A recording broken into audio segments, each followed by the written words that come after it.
खुलुमबाय Bodoland एंखं television studio आं हायनार सिगयारि दिनैनि गाहाय रादाबफोराव दङ। कक्लाबारिनि उफेरा बिसायख'थिखौ लाना मित्रजोरा ओनसोलनि लाइमोनफोरजों सावरायदों। मन्त्रि सन्जय किसाननि हेंथायै गिबि मन्थ्रिनिफ्राय जाहोन खिन्थानाय नटिस। एमएलए कौशिक रायनि हेंथायै 30सा सोरखारनि मावफारियाफ्रा गोख्रों अजद होदों। बीपीएफनि आईटी चेल आई लाभ बीपीएफ फेसबुक पेजनि हेंथायै एफआईआर।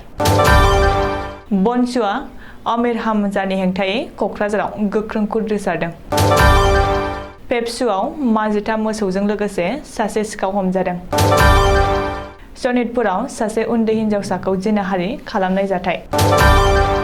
डिमा हासावआव दैबानाजों सिलिंखार जानाय नखरफोरनो एबसु आरो ट्राइबेल संघआ अनसुंथाइ हैदों। दानिया फैदो आबुं रादाबाव।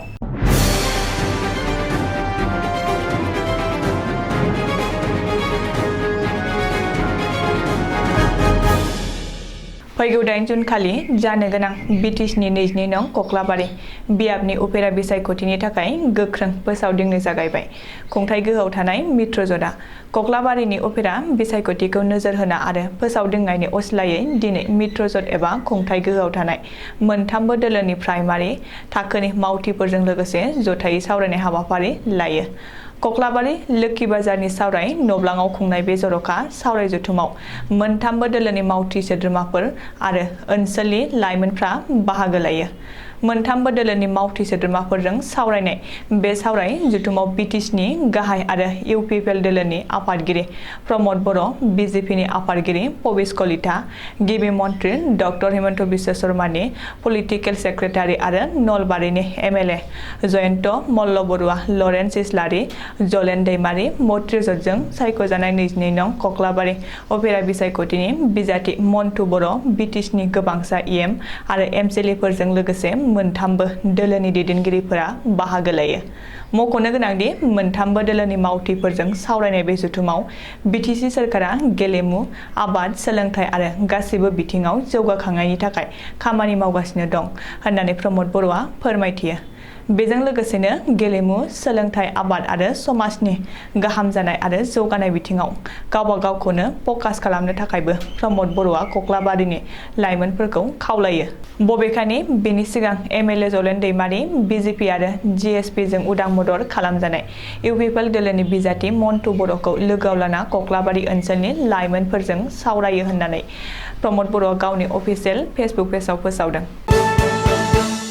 आसामनि ट्री ट्राइब आरो इमप्लयमेन्ट बिफाननि मन्त्रि सन्जय किसाननि हेंथायै जाहोन खिन्थानायनि नटिस। गिबि मन्त्रि डक्टर हिमन्त बिश्व शर्माया गावनि मन्त्रि सभानि मन्त्रि सन्जय किसाननि हेंथायै जाहोन खिन्थानायनि नटिस जारि खालामदों। खौरां मोननाय बादिब्ला सन्जय किसानआ परेश बरुवा आरो आल्फा उदांआव निमाहा बिनायनि सायाव जाहोन खिन्थानायनि नटिस जारि खालामदों। मख'नो गोनांदि मन्त्रि सन्जय किसानआ परेश बरुवाखौ थगायसुला होनना बुंनानै आल्फाखौ गोख्रों रावै सावरायदोंमोन।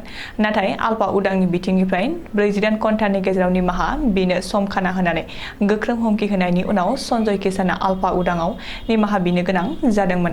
ओरैहाय सन्जय किसानआ मोनसे सोरखारनि मन्त्रि आरो मोनसे गोजौ थाखोनि मासिनि मासिगिरि जानानैबो सोरखारजों होबथाजानाय उदखारि आल्फा उदां आरो परेश बरुवानि खाथियाव गावनि गोरोन्थिनि थाखाय उदाङै निमाहा बिनायखौ गोरलैनो गनायना लायाखै गिबि मन्त्रि डक्टर हिमन्त बिश्व शर्माया।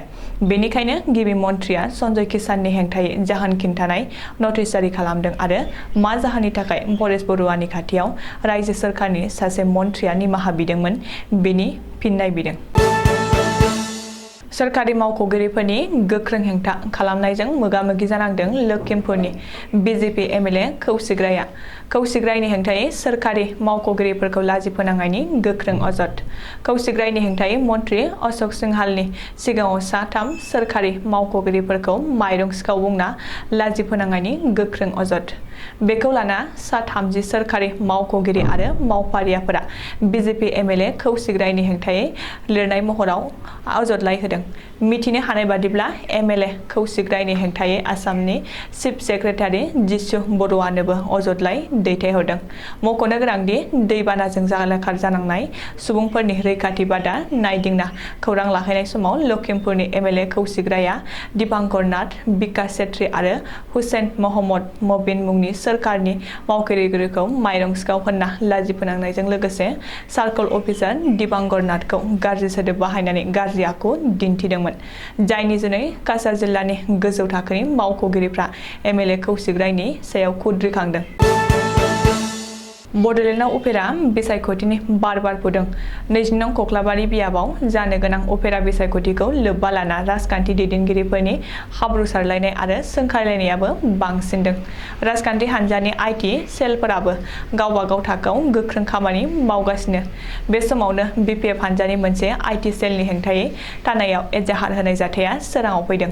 मिथिनो हानाय बादिब्ला बिपिएफ हान्जानि आइटि सेल एबा I love BPF फेसबुक पेजनि हेंथायै इउपिपिएल हान्जानि media and information secretary Ayub Hussain मण्डलआ क'क्राझार पुलिस थानायाव एफआइआर होदों। बिटिसिनि गाहाय आरो इउपिपिएलनि आफादगिरि प्रमद बर'नि सायाव नंखाय बाथ्रा बांसावनायनि अजद होनानै आयुब हुसेन मण्डलआ I love BPF फेसबुक पेजनि हेंथायै एफआइआर होदों। ओरैहाय I love BPF फेसबुक पेजनि हेयै ससियेल मिडियायाव प्रमद बर'नि सायाव नंखाय बाथ्रा फोसावनायनि गोख्रों अजद होजानाय दायनिगिरिनि सायाव गोख्रों राहा लागोन आरो थाबैनो हमनो थाखाय क'क्राझार पुलिसआ खोथा होदों होननानैबो आयुब हुसेन मण्डलआ फोरमायदों। थांनाय मे दाननि 13 खालाराव क'क्राझार जिल्लानि सालाखाथियाव सासे उन्दै हिन्जावसाखौ आमिर हामजा मुंनि सासे दुथाङा जिनाहारि खालामनाय भिडिअ भाइरेल खालामग्रा गुबै दायनिगिरिखौ पुलिसआ दासिमबो हमाखै। गोख्रों रावजों सोंखारियो बड' नेशनेल स्टुडेन्ट इउनियन सुंद'यै बोनसुआ। क'क्राझार जिल्लानि जिल्ला बेंगिरि लांगोनायाव क'क्राझार जिल्ला बनसुनि बानजायनायाव खुंफुंनाय धरना हाबाफारिनि गेजेरजों पुलिसआ थाबैनो दायनिगिरिखौ हमना साजा होनांगौ होनना गोख्रों दाबि खालामदों। गसाइगाव पुलिसआ माजिथाम मोसौजों लोगोसे सासे मोसौ सिखाव हमदों। मिथिनो हानाय बादिब्ला गसाइगाव पुलिसनि गोख्रों सिग्रोमनायाव भारत भुटान सिमना ओनसोलनि फेबसु ओनसोलनिफ्राय माजिथाम मोसौजों लोगोसे सासे मोसौ सिखावखौ हमनो मोन्दों। हमजानाय सुबुंखौ एरान नार्जारी होनना मिथिनो हादों। मिथिनो मोननाय बादिब्ला माजिथाम मोसौफोरखौ सोनाब बंग रायजोनिफ्राय संकस दैमा बारहोनानै सरलपारा फारसे लाबोनाय समावनो पुलिसआ हमनो हायो। सरकारनि गोख्रों राहा लासेयावबो आयेन बेरेखायै आइजोफोरनि सायाव जिनाहारि खालामनाय जाथाय जाफ्लेबाय थायो। मख'जाथावदि सानै बिब' बिनानावा हरनि समाव सनितपुर जिल्लानि बरसलानि सिराजजुलि मुंख्लं फोथाराव बैसागु बिदाय फोरबोनि फांसन नायनो थांदोंमोन।